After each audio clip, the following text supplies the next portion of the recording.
গ্রামের নাম চন্দ্রপুর। গ্রামটার শেষ মাথায় একটা পুরনো দোতলা বাড়ি। লোকেরা একে বলে রায়বাড়ি। গত ২০ বছর ধরে বাড়িটা তালাবদ্ধ। কেউ থাকে না, কেউ ঢোকে না। কারণ আছে। সুমন শহর থেকে গ্রামে বেড়াতে এসেছে মামার বাড়ি। ছোটবেলা থেকেই সে ভূতটুত বিশ্বাস করে না। গ্রামে এসেই সে শুনল রায়বাড়ির গল্প, নাকি প্রতি অমাবস্যায় বাড়ির ওপরের ঘর থেকে আলো জ্বলে আর মাঝরাতে শোনা যায় চুরির আওয়াজ। সুমন হেসে উড়িয়ে দিল। ভূত থাকলে এতদিনে ভাড়া দিত, সে ঠাট্টা করল। অমাবস্যার রাত, বিদ্যুৎ নেই।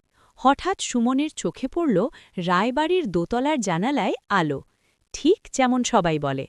কৌতূহল সামলাতে না পেরে সে একটা টর্চ নিয়ে বেরিয়ে পড়ল।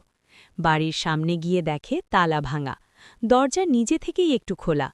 ভেতরে ঢুকতেই ঠান্ডা বাতাস বয়ে গেল, যেন কেউ পাশ দিয়ে হেঁটে গেল। হ্যালো, সুমন ডাকল। কোনো উত্তর নেই। সিঁড়ি দিয়ে দোতলায় উঠতেই সে শুনল টিন টিন করে চুরির শব্দ। ঘরের দরজা আধখোলা। ভেতরে একটা মেয়ে বসে আছে, লম্বা কালো চুল, লাল শাড়ি। আপনি কে? সুমন জিজ্ঞেস করল। মেয়েটা ধীরে মুখ তুলল। মুখটা সুন্দর, কিন্তু চোখ দুটো অস্বাভাবিকভাবে ফাঁকা।